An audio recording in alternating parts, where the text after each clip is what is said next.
एक गांव में दो मित्र नकुल और सोहन रहते थे। नकुल बहुत धार्मिक था और भगवान को बहुत मानता था, जबकि सोहन बहुत मेहनती था। एक बार दोनों ने मिलकर 1 बीघा जमीन खरीदी, जिससे वह बहुत फसल उगाकर अपना घर बनाना चाहते थे। सोहन तो खेत में बहुत मेहनत करता, लेकिन नकुल कुछ काम नहीं करता, बल्कि मंदिर में जाकर भगवान से अच्छी फसल के लिए प्रार्थना करता था।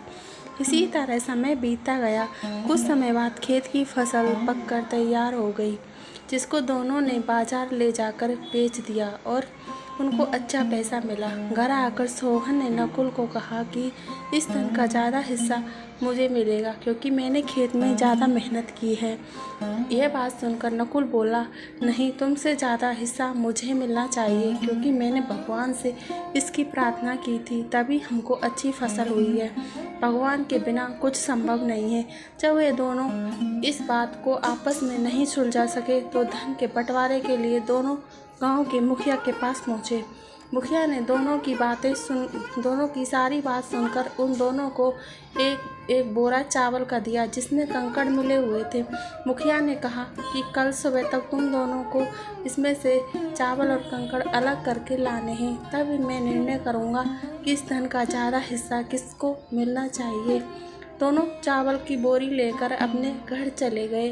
सोहन ने रात भर जागकर चावल और कंकड़ को अलग किया, लेकिन नकुल चावल की बोरी को लेकर मंदिर में गया और भगवान से चावल में से कंकड़ अलग करने की प्रार्थना की।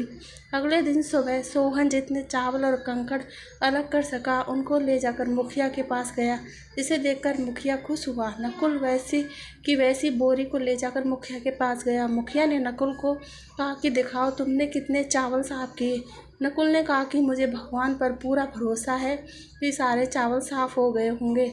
जब बोरी को खोला गया तो चावल और कंकड़ वैसे के वैसे ही थे। जमींदार ने नकुल को कहा कि भगवान भी सहायता करते हैं जब तुम मेहनत करते हो। जमींदार ने धन का ज़्यादा हिस्सा सोहन को दिया। इसके बाद नकुल भी सोहन की तरह खेत में मेहनत करने लगा और अब की बार उनकी फसल पहले से भी अच्छी हुई।